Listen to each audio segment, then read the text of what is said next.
Bonjour à tous, on se retrouve cette semaine pour parler des valeurs. Alors elles sont où tes valeurs?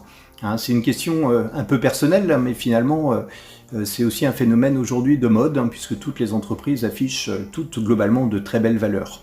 Mais de les afficher c'est une chose, encore faut-il que les gens puissent les vivre, et c'est bien là l'essentiel, puisque quand c'est pas le cas, c'est juste une catastrophe pour les entreprises et pour les collaborateurs, puisqu'il va y avoir un décalage énorme, et donc souvent l'entreprise va reprocher ensuite que les collaborateurs finalement n'ont pas de valeur, ils ne les respectent pas, mais c'est juste une suite logique, puisqu'elle-même ne les applique pas.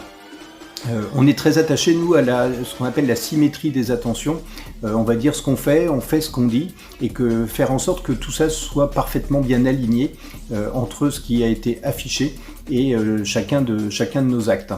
Dès lors qu'elles sont affichées, qu'elles sont vécues, finalement, le candidat, lui, n'a qu'une chose à faire, c'est soit les valider à l'entrée, ou au final, sinon, s'il ne les partage pas, et c'est totalement son droit, de ne pas candidater dans l'entreprise pour pas avoir justement de décalage entre les valeurs de l'entreprise et ses valeurs personnelles.